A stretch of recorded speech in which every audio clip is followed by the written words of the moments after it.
Dios los bendiga, hermanos. Bienvenidos a Leamos la Biblia en un año. Nos corresponden las páginas de la 1207 a la 1211 de la Biblia cronológica y siempre damos inicio con una nota del editor. Dice así: preparación de los apóstoles para el fin.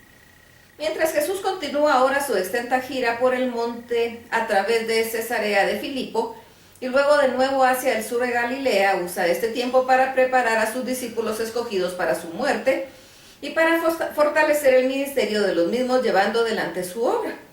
A estas alturas del ministerio de Jesús, los apóstoles están verdaderamente convencidos de que Él es el Mesías, pero al parecer ellos también tienen nociones de un Mesías político, dándose cuenta de que su comprensión de su condición de Mesías es aún muy limitada y que su fe es algo simplista, será puesta a prueba.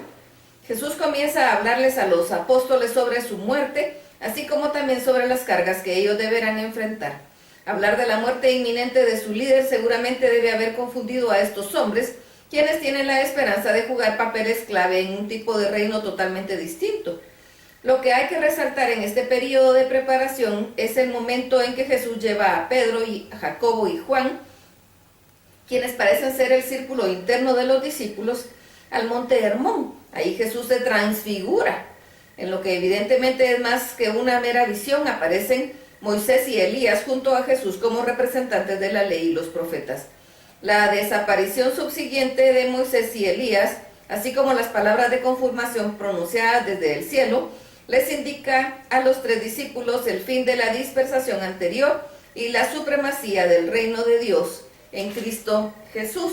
Incluso con esta demostración, los tres íntimos, y a pesar de la advertencia de Jesús sobre la humildad en el uso de su milagroso poder, no pasa mucho tiempo antes de que todos los discípulos comiencen a disputarse entre ellos quién es el más grande. Jesús coloca a un niño entre ellos como ejemplo de humildad y les enseña sobre la tentación, la disciplina y el perdón. El relato del Evangelio registra aquí una confesión de Pedro de que Jesús es el Cristo, usando la palabra roca simbólicamente, ya que el nombre de Pedro significa roca.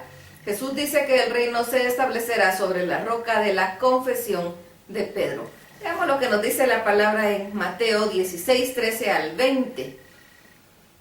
Viniendo Jesús a la región de Cesarea de Filipo, preguntó a sus discípulos diciendo: ¿quién dicen los hombres que es el Hijo del Hombre?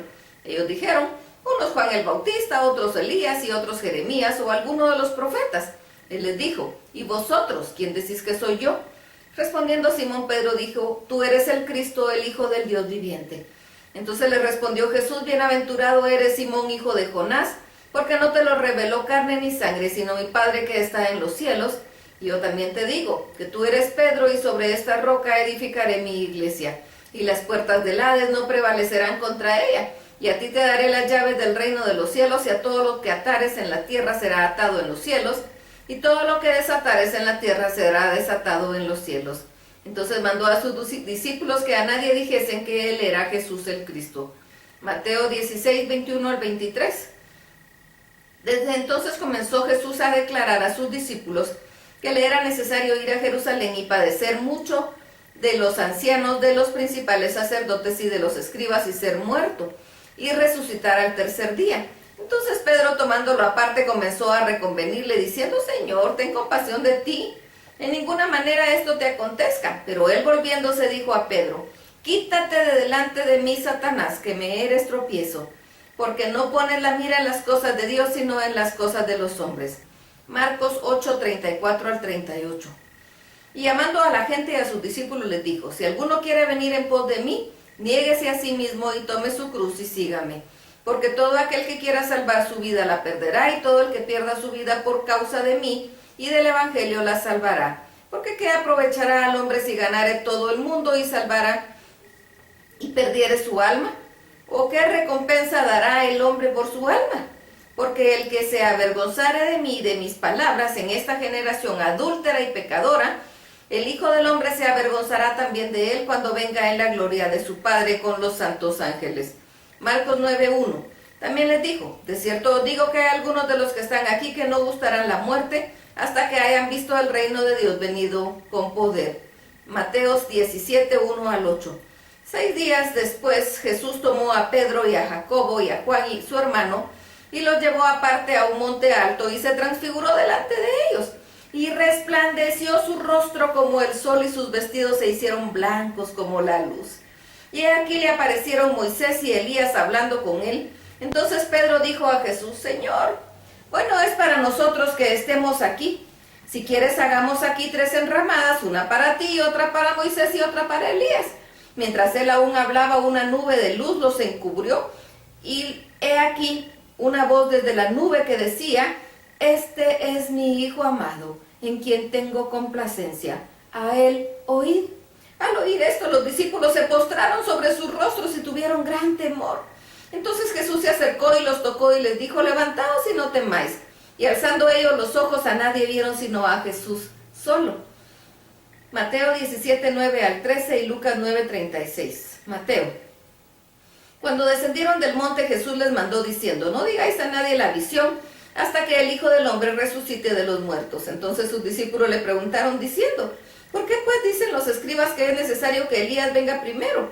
Respondiendo Jesús les dijo: A la verdad, Elías viene primero y restaurará todas las cosas. Mas os digo que Elías ya vino y no le reconocieron, sino que le hicieron con él todo lo que quisieron. Así también el Hijo del Hombre padecerá de ellos. Entonces los discípulos comprendieron que les había hablado de Juan el Bautista. Lucas. Y ellos callaron y por los días no dijeron nada a nadie de lo que habían visto. Mateo 17, 14 al 21 y Marcos 9, 14 al 29. Marcos. Cuando llegó a donde estaban los discípulos, vio una multitud alrededor de ellas y escribas que disputaban con ellos. Y enseguida toda la gente, viéndole, se asombró y corriendo a él les saludaron. Él les preguntó: ¿Qué disputáis con ellos? Y respondiendo uno de la multitud dijo: Maestro, traje a ti mi hijo que tiene un espíritu mudo, el cual donde quiera que le toma, le sacude y echa espumarajos y cruje los dientes y se va secando. Y dije a tus discípulos que lo echasen fuera y no pudieron. Y respondiendo él dijo: Oh generación incrédula, ¿hasta cuándo he de estar con vosotros? ¿Hasta cuándo os he de soportar? Traédmelo. Y se lo trajeron, y cuando el espíritu vio a Jesús, sacudió con violencia al muchacho, quien cayendo en tierra, se revolcaba echando espumarajos. Jesús preguntó al padre: ¿Cuánto tiempo hace que le sucede esto? Él le dijo: Desde niño, y muchas veces le echa al fuego y al agua para matarle, pero si puedes hacer algo, ten misericordia de nosotros y ayúdanos. Jesús le dijo: Si puedes creer, al que cree, todo le es posible. E inmediatamente el padre del muchacho clamó y dijo: Creo, ayuda mi incredulidad. Y cuando Jesús vio que la multitud se agolpaba, reprendió al espíritu inmundo diciéndole: Espíritu mudo y sordo, yo te mando, sal de él, y no entres más en él. Entonces el espíritu, clamando y sacudiéndole con violencia, salió y él quedó como muerto. De modo que muchos decían: Está muerto. Pero Jesús, tomándole de la mano, le enderezó y se levantó. Cuando él entró en casa, sus discípulos le preguntaron aparte: ¿Por qué nosotros no pudimos echarle fuera? Mateo. Jesús les dijo: Por vuestra poca fe, porque de cierto os digo que si tuvierais fe como un grano de mostaza, diréis a este monte: Pásate de aquí a allá, y se pasará, y nada os será imposible. Marcos. Y les dijo: Este género con nada puede salir, sino con oración y ayuno. Marcos 9, 30 al 32. Habiendo salido de ahí, caminaron por Galilea, y no quería que nadie lo supiese, porque enseñaba a sus discípulos y les decía: El Hijo del Hombre será entregado en manos de hombres y le matarán, pero después de muerto resucitará al tercer día. Pero ellos no entendían esa palabra y tenían miedo de preguntarle. Mateo 17, 24 al 27. Cuando llegaron a Capernaum, vinieron a Pedro los que cobraban las 2 dracmas y le dijeron: ¿Vuestro maestro no paga las 2 dracmas? Él dijo: Sí, y al entrar él en casa, Jesús le habló primero diciendo: ¿Qué te parece, Simón? Los reyes de la tierra, ¿de quiénes cobran los tributos o los impuestos? ¿De sus hijos o de los extraños? Pedro le respondió: De los extraños. Jesús le dijo: Luego los hijos están exentos. Sin embargo, para no ofenderles, ve al mar y echa un anzuelo, y el primer pez que saques, tómalo, y al abrirle la boca hallarás un estatero. Tómalo y dáselo por ti y por mí. Mateo 18, 1 al 4, Marcos 9, 33 al 35 y Lucas 9, 46 al 48 y 17 del 7 al 10. Marcos. Y llegó a Capernaum y cuando estuvo en casa les preguntó, ¿qué disputáis entre vosotros en el camino? Mas ellos callaron porque en el camino habían disputado entre sí quién había de ser el mayor. Entonces él se sentó y llamó a los 12 y les dijo, si alguno quiere ser el primero, será el postrero de todos y el servidor de todos. Lucas, ¿quién de vosotros teniendo un siervo que ara o apacienta ganado, al volver él del campo, luego dice, pasa, siéntate a la mesa? ¿No le dice más bien, prepárame la cena, cíñete y sirve hasta que haya yo comido y bebido, y después de esto come tú y bebe tú? ¿Acaso da gracias al siervo porque hizo lo que se le había mandado? Pienso que no. Así también vosotros, cuando hayáis hecho todo lo que os ha sido ordenado, decid, siervos inútiles somos. Somos pues lo que debíamos hacer hicimos. Mateo. Y llamando Jesús a un niño, lo puso en medio de ellos y dijo, de cierto os digo que si no os volvéis y os hacéis como niños, no entraréis en el reino de los cielos. Así que cualquiera que se humille como este niño es el mayor en el reino de los cielos. Mateo 18, 5, 6 y 10 al 14, Marcos 9, 36, 37 y 42. Marcos. El que reciba en mi nombre a un niño como este, me recibe a mí. El que a mí me recibe, no me recibes a mí, sino al que me envió. Mateo. Y cualquiera que haga tropezar a alguno de estos pequeños que cree en mí, mejor le fuera que se le colgase al cuello una piedra de molino de asno y que se le hundiese en lo profundo del mar. Mirad que no menospreciéis a uno de estos pequeños, porque os digo que sus ángeles en los cielos ven siempre el rostro de mi Padre que está en los cielos. Porque el Hijo del Hombre ha venido para salvar lo que se había perdido. ¿Qué os parece? Si un hombre tiene 100 ovejas y se descarría una de ellas, no deja las 99 y va por los montes a buscar la que se había descarriado. Y si acontece que la encuentra, de cierto os digo que se regocija más por aquella que por las 99 que no se descarriaron. Así no es la voluntad de vuestro Padre que está en los cielos, que se pierda uno de estos pequeños. Mateo 18, 7 al 9 y Marcos 9, 43 al 50. Mateo. Ay del mundo por los tropiezos, porque es necesario que vengan los tropiezos, pero ay de aquel hombre por quien viene el tropiezo. Por tanto, si tu mano o tu pie te es ocasión de caer, córtalo y échalo de ti. Mejor te es entrar en la vida cojo o manco que teniendo 2 manos o 2 pies ser echado en el fuego eterno. Marcos. Y si tu ojo te fuere ocasión de caer, sácalo. Mejor te es entrar en el reino de Dios con un ojo que teniendo 2 ojos ser echado al infierno, donde el gusano de ellos no muere y el fuego nunca se apaga, porque todos serán salados con fuego y todo sacrificio será salado con sal. Buena es la sal, mas si la sal se hace insípida, ¿con qué la sazonaréis? Tened sal en vosotros mismos y tened paz los unos con los otros. Marcos 9, 38 al 41. Juan le respondió diciendo, Maestro, hemos visto a uno que en tu nombre echaba fuera demonios, pero él no nos sigue, y se lo prohibimos porque no nos seguía. Pero Jesús dijo, no se lo prohibáis, porque ninguno hay que tenga milagro en mi nombre, que luego pueda decir mal de mí. Porque el que no es contra nosotros, por nosotros es. Y cualquiera que os diere un vaso de agua en mi nombre, porque sois de Cristo, de cierto os digo que no perderá su recompensa.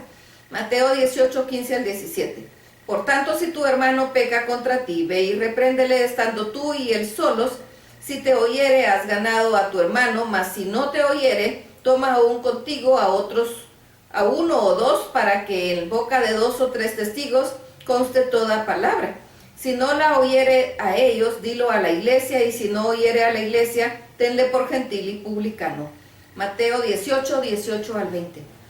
De cierto os digo que todo lo que atéis en la tierra será atado en el cielo, y todo lo que desatéis en la tierra será desatado en el cielo.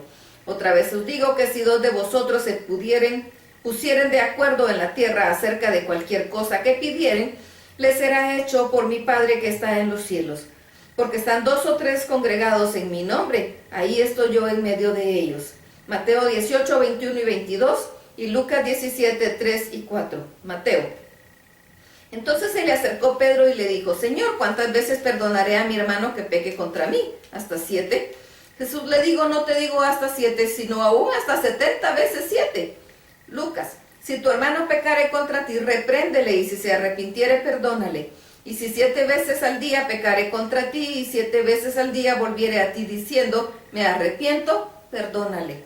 Mateo 18, 23 al 35. Por lo cual el reino de los cielos es semejante a un rey que quiso hacer cuentas con sus siervos, y comenzando a hacer cuentas le fue presentado uno que le debía 10,000 talentos. A este, como no pudo pagar, ordenó su señor venderle, y a su mujer e hijos y todo lo que tenía, para que se le pagase la deuda. Entonces aquel siervo postrado le suplicaba diciendo, Señor, ten paciencia conmigo, y yo te lo pagaré todo. El señor de aquel siervo, movido a misericordia, le soltó y le perdonó la deuda. Pero saliendo aquel siervo halló a uno de sus consiervos que le debía 100 denarios, y haciendo de él le ahogaba, diciendo, págame lo que me debes. Entonces su consiervo, postrándose a sus pies, le rogaba, diciendo, ten paciencia conmigo, yo te lo pagaré todo. Mas él no quiso, sino que fue y lo echó en la cárcel, hasta que pagase la deuda. Viendo sus consiervos lo que pasaba, se entristecieron mucho, y fueron y refirieron a su señor todo lo que había pasado. Entonces llamándole su señor le dijo, siervo malvado, toda aquella deuda te perdoné, porque me rogaste. ¿No debías tú también tener misericordia de tu consiervo, como yo tuve misericordia de ti? Entonces su señor enojado le entregó a los verdugos, hasta que pagase todo lo que debía. Así también mi Padre Celestial hará con vosotros, si no perdonáis de todo corazón cada uno a su hermano sus ofensas. Hasta aquí la lectura. Dios los bendiga.